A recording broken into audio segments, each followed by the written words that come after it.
It's pretty cool. I've never seen this before. And this was put together in a matter of minutes on a river, the Raisin River in Monroe, Michigan, to the left side of the North Dundee Road. I can't remember what's the name of that road? But you know how to work these things? That's a road that takes you to Dundee, Michigan, anyways, and it leaves Monroe, Michigan, and takes you to Dundee. And well, like, show us how you can nap the flint. I got kicked off the farmer's field because some new people come and bought it, and now you can't go there and look for anything. Well, look at this. This has already been napped. Somebody's trying to make something out of this.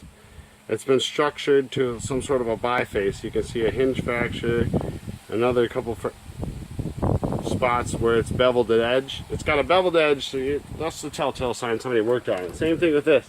When one edge is flat and the other edge has got a dome shape to it, usually that means it's been struck by a human. You know, you don't find that too much in nature. Nature doesn't really produce that, especially to that magnitude, not things of this size. You wouldn't just go and find a piece of chert on a beach that has this shape to it naturally. All right. In nature, you know. Like, if it did happen, it would be an extreme rarity. It does happen, actually. I found pieces of rock that looked like things were done to it, but actually nothing was done to it. All these, like, nothing's ever done to this, I don't think. But except for this is busted off itself by a Native American hundreds of years ago, maybe 200, 300. This is on the North Custard Road, it's called, from Monroe, Michigan to Dundee. The North Custard Road, that's where this is found, on the left side. Do you know how to strike these pieces of flint?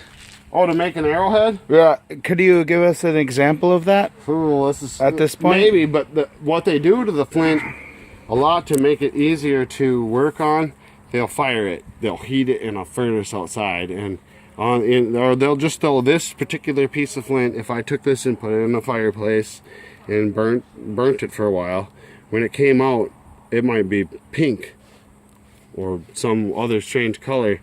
Who knows what color it's going to come out, but when it comes out, it will be easier, more fragile. Like when you hold it, it's easier to work, and they call it fired.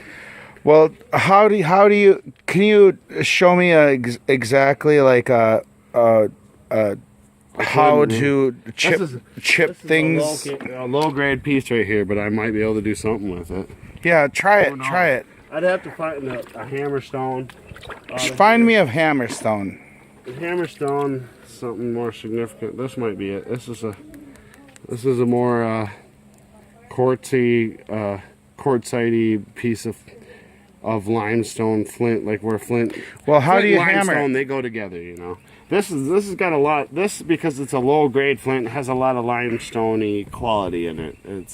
It's not pure flint, you know, and it won't behave like pure flint, especially if it's not fired. So who knows what this will do? I could hit this and that shard could fly up into my eyeball.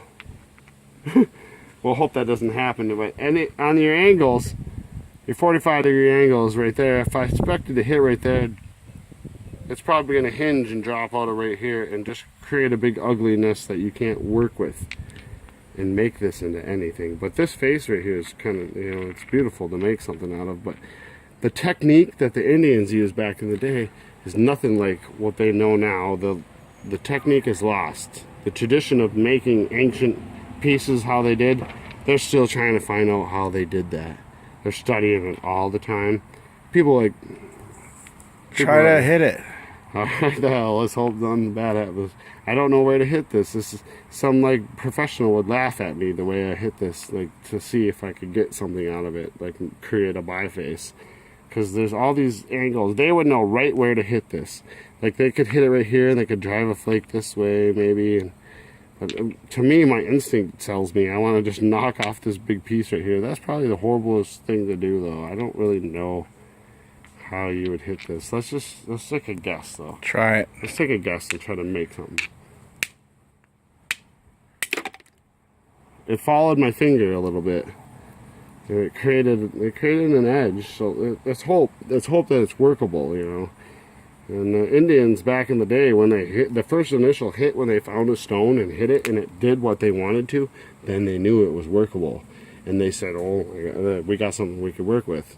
They would create a biface to trim off all the excrements so they didn't have to carry so much weight to wherever their camp was. And they'd put the biface in their bag and then bring it and finish it later. And I believe they made bifaces up on them big agate beaches we go to. So now we got this flake off of here. Now we got a 45-degree angle to work with here and a ridge. So if I apply my finger pressure to right there and hit right here and do enough pressure, it should follow my finger and the pressure that I apply and create a flake to come off right there. Let's hope that works. It depends on the material, depends on the firing, it depends on, like, if there's a minute imperfection in there that I don't see, nothing is going to work right. And when Indians did this back in the day, a lot of times sometimes they'd come right down to a perfect arrowhead and then hit it and they'd break in half because they wanted to put one more flake into it. So they'd often leave a weird thing going on in their arrowhead, like an imperfection, if they thought that there was something in there that would fuck with it. Let's see. I don't know. And then you got to work on your hammerstone, how you're going to put it on there, you know. Maybe they had some hammerstones that were better than this. This is just right off the bucket list here. Here we go. Maybe right there, or that's a good edge right there. I don't know. Let's just go with something, anything. I'm going to apply a little bit of pressure and try to hold it at the right angle to get that flake to follow my finger and get rid of this ridge right here and shave the stone down to a biface. Okay. I could cut my finger open, who knows. I've done that. I'm not very good. They clean it up though. I forgot to do that. Oh man. Oh, now I'm messing it up. Okay. Nice. That wasn't bad. Yeah. They brought off a good release. Now I need to follow this edge and get that one gone. Oh, wow. I didn't put enough pressure to carry it in. But I'm getting there. But no. They clean it up when they're going along back in the day. They make sure that everything that would mess them up is gone. Oh, I shouldn't have did that. Kind of hinged right there bad. Yep.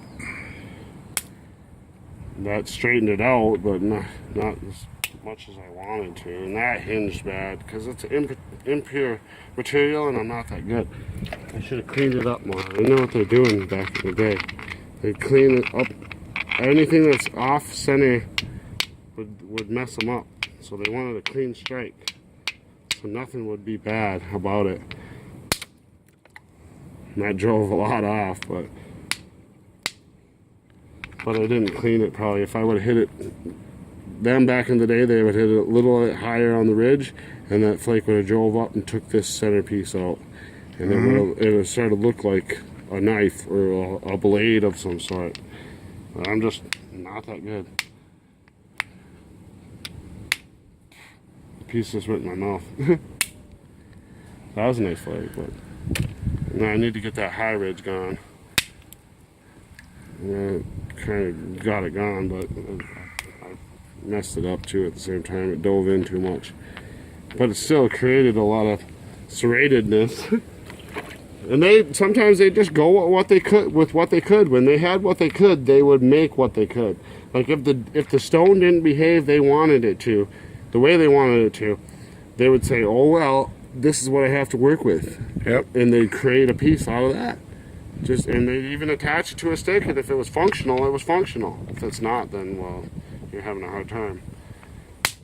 Oh, that I probably should not hit right there, because what it's going to do is create a big hinge, and it's just not going to behave the way it's supposed to. I don't know why I'm even trying to do that. I don't know how to get in on there on that. But the professionals back in the day would know exactly how to get in. They usually like to follow channels, so they'd follow that ridge. Top ridge, 45-degree angle, they'd hit right there, and they'd get rid of the ridge. And it'd drop off right where their finger wants it to go. They'd put their finger in on it, and they'd hit it, and And they were so good at it back in the day that they'd put their finger where they wanted the ridge to go, and they'd hit it as hard as they did, and then the thing would drop out, and they'd just be like, boom, boom, boom, carving a knife out of a stone in no time. This is Noah Bowen from Bay Mills, Michigan. Peace.